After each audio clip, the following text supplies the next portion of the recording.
자, 미국의 중앙은행인 연준의 파월 의장이 금리 인상 속도를 높이고 최종 기준금리 수준도 상향될 수 있다라고 언급했습니다. 파월의 매파적 발언에 금융시장도 요동쳤는데요. 지난달 금리를 동결한 한국은행의 고민도 깊어질 전망입니다. 관련 내용들 김대호 경제학 박사와 짚어보겠습니다. 어서 오십시오. 네, 반갑습니다. 네. 자, 간밤에 우리 파월 박사님도 파월 의장의 입에 주목을 하셨을 테고 저희가 2월 2일이었습니다. 그때 1월 말 2월 초 FOMC에서 미국 파월 의장이 디스인플레이션 얘기해서 막 굉장히 주가 올라가고 막 이랬었잖아요. 네. 그랬는데 불과 지금 뭐 한 달 좀 더 지났는데 갑자기 또 말을 바꿨네요. 예, 지금 말씀하신 그게 정확하게 2023년 2월 2일 새벽이었습니다. 네. 당시에 제롬 파월 연준 의장이 디스인플레라는 얘기를 처음으로 했습니다. 네. 본인 스스로 이제 now we can say disinflation has been begun. 그러니까 이 디스인플레가 드디어 시작됐다라고 말할 수 있다. 이렇게 얘기했는데 디스인플레라는 것은 인플레는 계속 되더라도 그 속도가 조금씩 줄어드는 거. 인플레 상승률이 감소하는 것을 얘기하는 것이거든요. 코로나 팬데믹 이후에 디스인플레라는 말은 제롬 파월 연준 의장이 2월 2일 날 처음으로 얘기했습니다. 사실 그 발언이 이제는 미국의 긴축은 끝났다. 전 세계의 고금리 파고가 사실상 이제 마무리된 거 아니냐라는 상당히 낙관적인 그런 얘기가 나왔습니다. 네. 자, 그런데 딱 40일 만에 네. 다시 나타난 제롬 파월 연준 의장, 이번에는 미국 의회에 나타났거든요. 상원 청문회에서 올해 통화정책 운영 방향을 얘기하는 자리에서 생각보다도 미국 경제가 좀 강하다. 인플레가 조금씩은 줄어들고 있지만 갈 길이 여전히 멀다. 또 서비스 물가 같은 경우는 전혀 내려가지 않았다. 그래서 앞으로 당분간 금리 인상을 계속해야 되고 금리 인상폭이 좀 커질 수도 있고 또 최종 금리 피크로 올라갔을 때 그 금리가 당초보다 더 높아질 수 있다. 이런 얘기를 한 거예요. 이 대목은 파월의 그 비둘기파적인 얘기를 믿었던 많은 투자자들 또 기업들 경제 주체한 사람들은 상당히 당혹스러운. 자, 40일 전에 얘기를 세계 최고의 중앙은행 저 파월 연준 의장은 모든 경제 정보를 다 가지고 있단 말이에요. 그런데도 사실을 만에 이게 뒤집혀 좀 충격을 받는 그런 모습이죠. 그렇죠. 그래서 일각에서는 제롬 파월 연준 의장이 강한 매파 발언을 했다 이러는데 저는 매파 발언을 했다고는 보지 않습니다. 왜냐하면 아주 종전보다도 강력하게 긴축을 강화하겠다 이런 얘기는 아니었거든요. 그런데 말을 뒤집음으로써 시장에 충격을 줬다 이렇게 봅니다. 우리가 산에 가는데 우리의 리더가 이제 어느 정도 중턱에 와서 이제 다 왔다. 저 깔딱고개만 넘으면 이제 정상이다 이렇게 얘기를 했어요. 깔딱고개까지 갔어요. 그런데 본인이 한 얘기를 뒤집고 보니까 요즘 산이 더 높아졌네. 정상이 더 높아졌을 거야. 좀 더 가야 돼. 이러면 그때는 이제 그때 모든 오는 허탈감이 정말 얼마나 클까요? 예, 힘이 다 빠져버린다는 그렇죠. 거죠. 그렇죠. 지금 세계 경제의 분위기가 제롬 파월에게 배신당했다. 또는 야 이거 어디까지 가야 된단 말이냐? 제롬 파월을 과연 믿을 수 있을까? 이런 어떤 허탈감, 이런 것들이 세계 경제에 지금 충격파로 작용한다 이렇게 볼 수 있겠습니다. 그러니까 아무리 경제 지표가 좋다 하더라도 저는 궁금한 것이 뭐냐면 미국 연방준비제도 의장의 한마디는 그때도 말씀하셨었어요. 네. 이 사인이라는 것이 네. 앞으로의 경제 방향을 좀 짚어주는 그런 거기 때문에 안 좋은 지표들이 나와도 그래도 어쨌든 어떻게 보면 금리가 이제 금리 상승세가 좀 주춤할 것이고 이제 내릴 수도 있다는 기대감을 갖게 될 수 있을 거다 하셨는데 네. 이렇게 그 의장이 말을 바꿔버린다는 게 저는 좀 놀랍더라고요. 두 가지 요인이 있을 수가 있습니다. 하나는 제롬 파월 연준 의장의 심리 구조를 뜯어볼 때예요. 40일 전에 한 발언, 자기도 좀 후회가 되는 거예요. 조금 더 그 당시에 좀 완화적으로 얘기할 걸. 좀 성급했다고 해야 돼요? 아니면 좀 과장됐다고 해야 되나요? 성급했죠. 그러니까 디스인플레이션이 시작됐다고 우리는 자신 있게 얘기할 수 있다. 그 얘기 좀 돌려서 디스인플레의 희망을 조금은 볼 수 있다는 얘기가 있다든지 좀 완화할 수 있는데 그 당시에는 너무 세게 했단 말이죠. 그에 대한 후회 그런 거로 해서 이제 이번에는 내 때문에 지금 시장의 기대가 너무 높아. 다시 물가가 오를 것 같아. 이번 기회에 그냥 그 40일 전의 얘기를 희석시키기 위해서 그와 같은 강도로 아직은 아니야. 더 올라갈 거야. 한 방을 때렸을 수가 있고요. 이제 또 하나는 제롬 파월 연준 의장의 기본 속성인데요. 이분은 비둘기 중에서도 왕비둘기입니다. 그래요? 예, 원래 이분의 출신이 경제학자도 아니고 금융인도 아니고 변호사 출신으로서 사모펀드, 칼라일 사모펀드의 파트너, 거기서 사모펀드의 주식 투자업자였습니다. 그렇군요. 예, 그렇다 보니까 아무래도 사모펀드를 하게 되면 그게 나쁘다는 게 아니라 시장에 주가를 올리는 쪽에 조금 더 무게중심이 되다 보니까 경제 지표가 조금 좋아지면 본인 스스로가 진짜 좋아진 것이 아니야 이런 기대가 너무 앞서 나가서 어떤 그 비둘기파적인 얘기를 했다가 조금 가다가 보니까 아니다 해서 거두는 이런 일에 좀 더 많은 다른 사람도 좀 더 많은 것 같은데요. 이번이 처음이 아닙니다.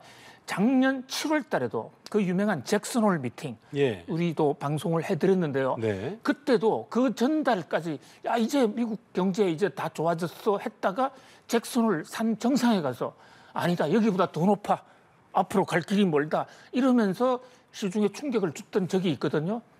뭐 이런 어떤 좋아졌다는 발언과 또 나빠졌다는 이런 발언 이것은 앞으로도 여러 번 경제가 완전히 정상화될 때까지는 계속해서 제롬 파월의 소동은 계속 이어질 것으로 보입니다. 제롬 파월 의장이 양측이 소용되면 안 될 텐데 어쨌든 이 발언 때문에 매파적 발언 때문에 뉴욕 증시도 그렇고 국제 금융시장 크게 요동쳤습니다. 시장 충격이 컸던 만큼 우리 증시도 시작이 좀 좋지 않았었는데 좀 짚어볼까요?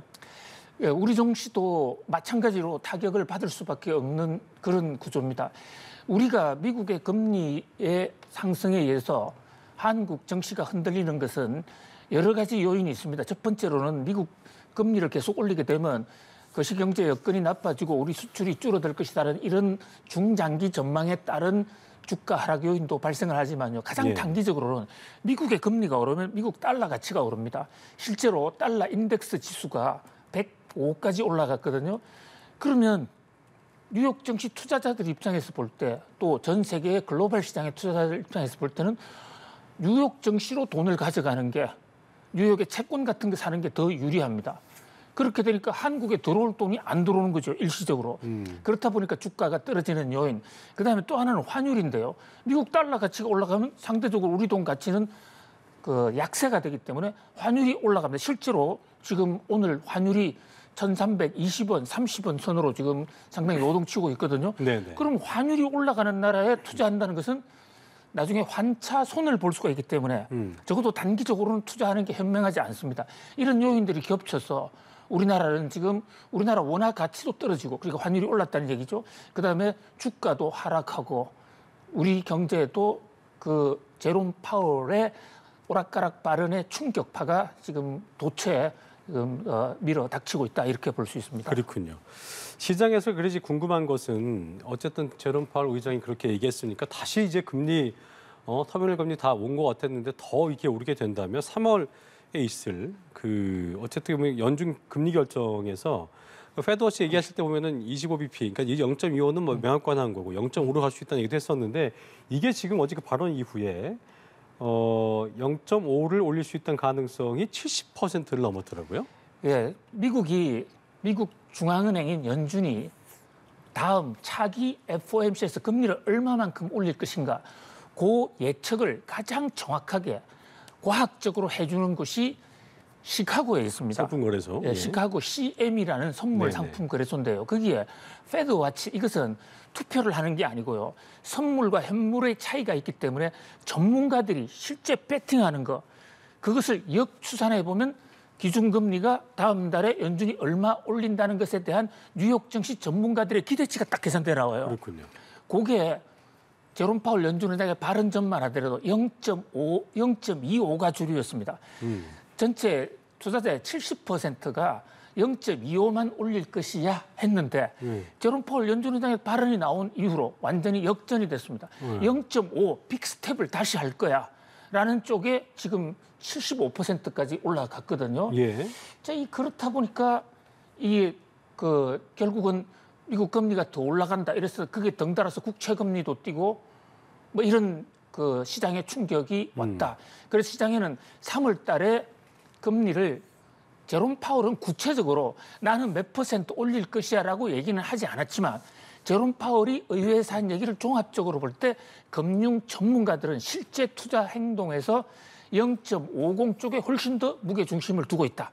자, 이 대목이 하나 중요하고요. 또 하나 더 중요한 것은 제롬 파월 연준 의장이 3월 달에 0.50% 올리는 것에 한층 더 나아가서 최종 금리가 더 올라갈 거야. 이런 얘기를 또 구체적으로 했거든요. 얼마라고는 얘기 안 했지만 저 정상이 내가 생각했던 정상보다 더 높은 정상이 하나 더 있어. 현재 연준이 얘기하고 있는 최종금리 평균치는 5.1입니다. 예. 현재 미국 기준금리가 4.75예요. 그러면 3월 달에 0.50을 올리면 이미 다 올라가 버린 더 넘는 거잖아요. 목표의 평균치에 거의 이제 살짝 오버하거든요. 이게. 예. 그러면 그것으로 끝나는 게 아니라 제롬 파월 연준은 이제 그것보다 더 높아질 거니까 0.50을 올린 다음에 4월 달, 5월 달에 금리가 더 올라갈 수 있다는 겁니다. 그래서 일각에서는 6%까지 얘기가 나왔거든요. 6% 나갔다면 앞으로 0.25씩 올린다고 그러면 7월 달까지 계속 금리를 올려야 되는 3번 정도. 그렇죠. 예, 현 상황에서는 그렇습니다. 네네네네. 그렇다 보니까 시중의 피로감, 물론 작년에는 한꺼번에 0.75%포인트 자이언트 스텝씩 했으니까 거기에 비하면 뭐 빅스텝 좀이야. 우리가 볼 때는 좀 가볍게 볼 수도 있는데요. 문제는 그때는 이 산에 등산할 때 초입 단계이기 때문에 체력이 튼튼했어요. 근데 지금은 정상에 거의 올라가서 힘이 탈진해 있는데 여기서 또 올린다? 여기에 대해서 시장의 피로감이 상당히 크다. 이렇게 볼 수 있습니다. 그러니까 금리가 계속 올라가면서 계속 시장의 위험 어떤 그런 주는 안 좋은 사인들로 인해서 많은 분들이 힘들어했지만 그 디스인플레이션 발언 이후로 그래도 뭔가 조금 나아지는 게 아니냐 생각이 들었는데 이것 때문에 다시금 또 이렇게 또 끝모르게 오르는 거 아니야, 킹달러 또 오는 거 아니야, 지금 그런 말이 나오고 있는 상황이기 때문에 어떻게 보면은 한국은행 입장에서도 이번에 동결을 했습니다만 금리차 한미 금리차 기계적 대응하지 않겠다 했지만 이렇게 내고 볼 때는 환율 올라가고 증시 자금 유출 뭐 어떤 압력이 가해진다면 한국은행 입장에서도 이걸 뭐 좌시할 수 없는 부분이잖아요, 그렇죠? 그렇습니다. 가장 고민이 큰 분이 이창용 한국은행 총재일 것 같은데요.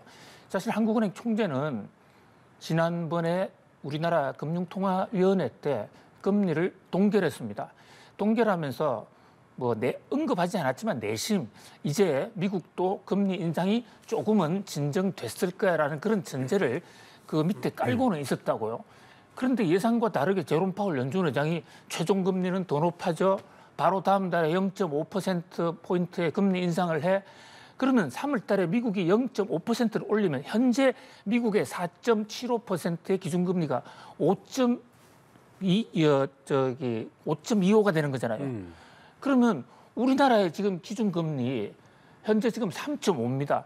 현재도 1.25%포인트의 차이가 있는데 그러면 미국이 0.5로 올리면 1.75%포인트로 벌어지고 네. 또 4월 달에 또 올린다고 그랬으니까 이제 2%로 벌어질 것이다. 그러면서 고민이 깊죠. 예, 금리 차이가 너무너무 벌어지면 환율이 떨어져 올라가기 때문에 우리나라 이게 물가에 다시 부담을 줄 수 있거든요. 그러나 그렇습니다. 저는 지난해만큼의 쇼크는 없을 것이다라고 봅니다. 왜냐하면 제롬 파월 연준 의장이 좀 매파적인 발언을 했지만 궁극적으로 미국을 뭐 완전하게 작년처럼 긴축으로 가져간다는 것이 아니라 자기가 2월 초에 얘기한 것을 수정하는 정도 그런 정도이기 때문에 기본적으로는 지금 이 금리 인상의 속도를 조금씩 줄여간다는 그 기본 스탠스에는 큰 변화가 없다.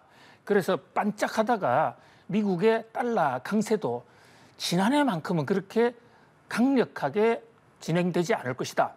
그러나 이제 최종적인 것은 결국은 제롬 파월 연준 의장도 자신도 모릅니다. 내 마음 나도 몰라. 이것이 제롬 파월 연준 의장의 지금 오늘의 상태인 것 같아요. 그런 것 같아요. 한 달 만에 이런 얘기한 거 보니까. 네. 그건 예. 누가 아느냐? 그것은 거시경제 지표만 알고 있는 겁니다. 맞아요. 저희가 그러니까 아까 CPI라든지 고용보고서도 2월 고용보고서 말씀드리려고 했는데 이것도 잘 나오게 되면 이제 힘든 거죠. 그렇습니다. 그렇죠? 네, 그러니까 이번 주말에 나오는 고용 보고서, 10일에 나오니까. 다음 주에 나오는 물가 보고서, 뭐 이것을 좀 예의주시해서 볼 필요가 있을 것 같습니다. 알겠습니다. 지켜보도록 하겠고요.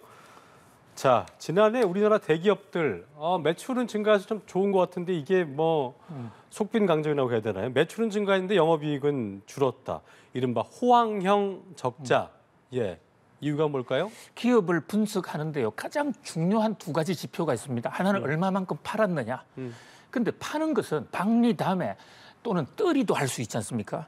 그렇기 때문에 판 것보다도 더 중요한 것은 팔아서 얼마나 이익을 벌었느냐. 그 지표를 그것을 우리 회계학에서 얘기하면 하나는 매출 지표, 하나는 수익 지표, 이익 지표 이렇게 보는데요. 정경련 조사에 따르면 우리나라 작년에 기업들 매출 지표는 좋았습니다. 많이 팔았어요. 그럼 일단 한쪽은 좋죠. 그런데 경제가 기업이 전체적으로 좋아지면 매출도 좋아지고 이익도 좋아져야 되거든요. 그리고 굳이 매출과 이익 둘 중에 하나를 택하라고 그러면 이익을 택해야 됩니다. 못 팔더라도 이익을 남겨야 되는 것입니다. 많이 팔고 손해보면 회사 망합니다. 오래되면. 자, 그런데 둘 다가 좋아져야 되는데 작년은 매출은 늘어났습니다. 그러니까 외형은 부풀하게 늘어났습니다.